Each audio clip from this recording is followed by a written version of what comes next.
तुम लोग तो वोट देगा नहीं, लेकिन तुम लोग को भी बता रहे हैं।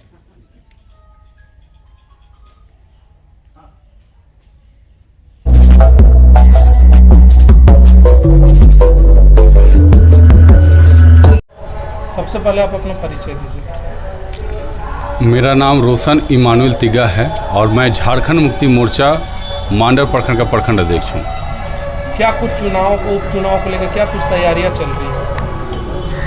जैसे सभी को ही पता ही है कि ये हम लोग गठबंधन की प्रत्याशी शिल्पी नेहा तिर्की हैं और गठबंधन की प्रत्याशी होने के नाते हमारी सरकार और हमारी पार्टी बढ़ चढ़कर इस काम को उनके चुनाव में प्रचार प्रसार करने के काम कर रही है। और उसी का एक आप देखे होंगे या सुने होंगे कि कल ही की बात है कि हमारे माननीय मुख्यमंत्री हेमंत सोरेन जी भी आए हुए थे और उन्होंने 3 जगह सभा की है। और क्या कुछ जनता से अपील करेंगे वोट को लेकर? जनता सारी बातों को जानती है और वो जान रही है कि आज जितने 14 कैंडिडेट खड़े हैं उनमें शिल्पा नेहा तिर्की जो हैं वो एक ऐसी कैंडिडेट है कि उनके पिता जो है उनका परिचय देने की आवश्यकता नहीं है। उन्होंने किस तरह से मांडर विधानसभा में अपने कामों को किया है और उसी का देन है। और उनको बहुत तरीक़ा से आप जान रहे हैं कि लोग फंसाने का काम किए हैं, पार्टी ने फंसाने के काम की है और आज उसी के चलते अपनी बेटी को हमारे बीच में उन्होंने देने का काम किया है इस मांडर विधानसभा को। और वो ज़रूर जिस तरह से उनके पिता ने इस जगह काम करने को काम किया है, हर तरह के हर गरीब से गरीब लोगों के तक अपने योजनाओं के सरकार की योजनाओं को चाहे दुख हो सुख हो हर जगह उन्होंने आने और जाने और हर जगह मदद करने का काम किया है। उनकी बेटी जरूर इस तरह से काम करेगी। जीतने के बाद आप लोगों का पहला मैनिफेस्टो क्या है सर? जीतने के बाद हम लोगों का जो है कि सबसे पहले जो हमें सरकार ने जो हमारी गठबंधन की सरकार ने जो वादाएं की हैं उस वादाओं को एक एक करके पूरा करने का हम लोग काम करेंगे। नई बातें कहना उचित नहीं है। पहले जो हमारी वादाएं हैं, जो हमारी सरकार की जो वादा के तहत जो वोट लिए हैं उनको पहले पूरा किया जाए। और सर शिक्षा हो गया, स्वास्थ्य हो गया और कृषि को लेकर इस पर आप क्या कहना चाहेंगे? शिक्षा जो है वो ऐसे है कि जिसको हम लोगों को बढ़ाने की आवश्यकता है। जैसे आप देख पा रहे हैं कि सारी जगह शिक्षा ही एक ऐसा पूंजी है या कुंजी है जिसके तहत आज हमारे बच्चे कल का उज्जवल भविष्य ला सकते हैं इस क्षेत्र में।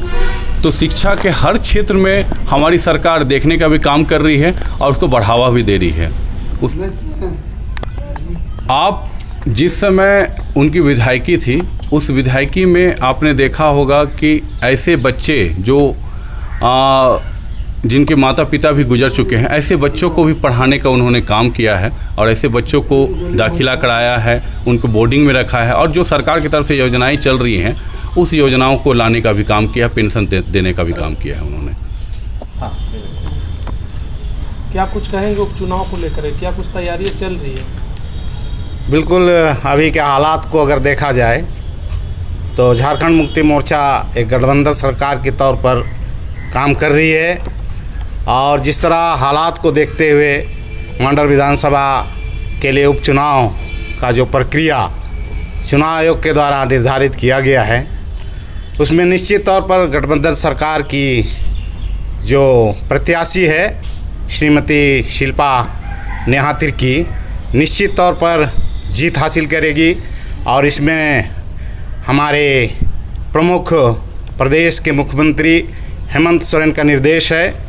गठबंधन की जो प्रत्याशी हैं उसे निश्चित तौर पर यहाँ की जनता जिस तरीके से पूर्व विधायक पूर्व मंत्री श्री बंधु तिर्की का कार्यकाल रहा है, जिन्होंने गरीबों तक पहुँचने का काम किया है और उनके द्वारा क्षेत्र में कोई ऐसा व्यक्ति नहीं है कि लोग उन्हें नहीं जानते हैं।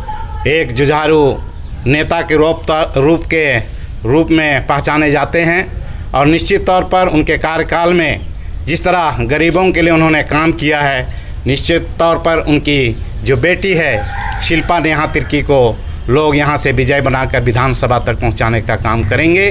यही आशा और विश्वास से मैं अपील करता हूँ तमाम मांडर विधानसभा क्षेत्र के तमाम जनता से कि शिल्पा नेहा तिर्की को पंजे छाप पर 2 नंबर पर बटन दबाकर उसे भारी मतों से विजय बनाएंगे। सर अपना परिचय।